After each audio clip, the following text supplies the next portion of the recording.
Welcome to this special LAT EdTech Hints and Tips. In this episode, we'll be having a focus on digital organisation.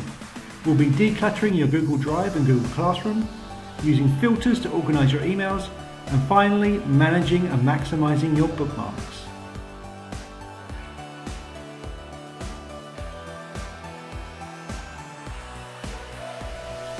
Google Drive is a great place for storing documents, but one thing we do notice over time is our Google Drive can get a bit messy. As we come to the end of the year, this is a great opportunity to start to tidy up your Google Drive and get organised. One real major issue that people encounter is the amount of untitled documents. If I scroll right to the bottom of my documents, you'll see a collection of different untitled documents, forms, presentations, spreadsheets. Maybe this is because it's a document you didn't want anymore, or maybe you just forgot to entitle it.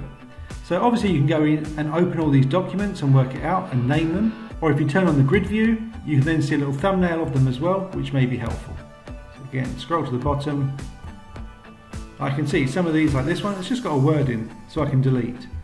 Obviously if I do want to go into it, then I can open the document and then give it a proper title. So why not take a few minutes, just go in to your untitled documents and delete them if you don't need them anymore. Remember, if you do need to select more than one file, you can click on one, hold down your control button and just select the other ones as well. I'm simply going to click delete and it's moved it. Even in this thumbnail, I can then see other documents that I might not want, so I can go through and start deleting. The other thing when thinking about files is the mantra that every orphan should have a home. So really in my drive, I shouldn't have all these files without any organisation. So again, what I encourage you to do is to take a few minutes and just go through your files and find them a home. A great way of doing this, expand your My Drive folders, and then you can then drag them into the right folder that you need to keep them. So this is a great way of making sure you're organised for the next year.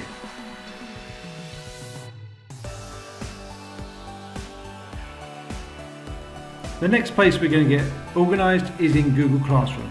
And you might have many classrooms, some of which have no longer any relevance.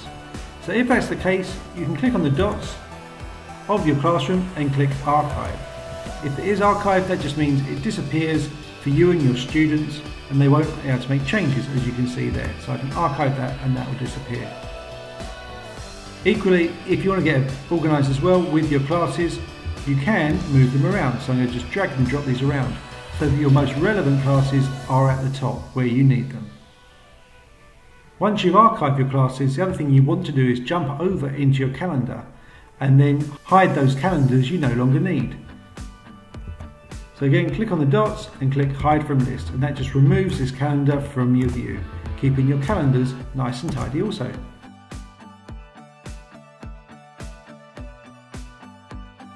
With so many emails coming into your Gmail, it's also important to keep organised here. One great way of doing that is by using filters.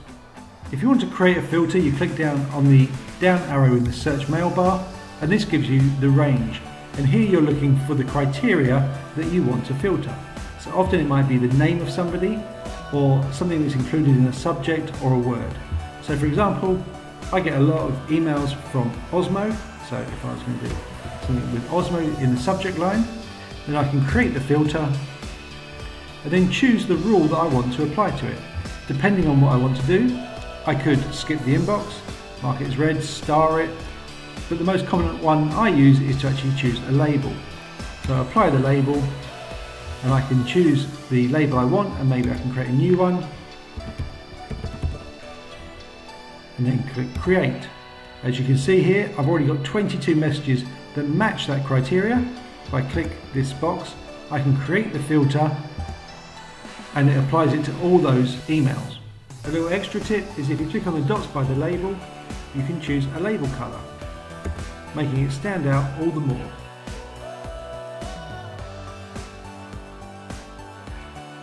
My last tip is bookmarks, and that is finding it really helpful for quick access to the documents or websites that you want. Across the top of your Chrome browser, you might already see the bookmarks bar. If you don't, you can click on the three dots, click on bookmarks, and click show bookmarks bar, just to make sure it's there. Once it's there, then if you do go to a web page, so if I went for example to the BBC, I can then make this a bookmark. I do this by clicking the little star icon here, and I can see here I'm going to choose my bookmark bar to place my new bookmark.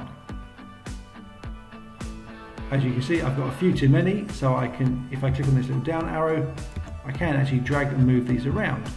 A great little tip actually when you've got them on your bookmark bar, because they do take up a lot of space, if I right click and rename this by clicking the edit option, take out the name and just leave the URL. If it's got a decent logo, it will just leave the logo there. So again, I can do this again for the web store I've got here, take that out, and it just leaves the logo. And that means I can then fit more on my bookmark bar. The other really good tip is if you've got Google Docs that you access regularly, instead of going to Google Drive each time, you can bookmark the Google Doc and then even put it into folders. So for example here, I've got a Google Sheet I can just access directly from my bookmarks bar without having to go into Google Drive. I hope you liked these tips today. If you did, don't forget to subscribe and give us a like.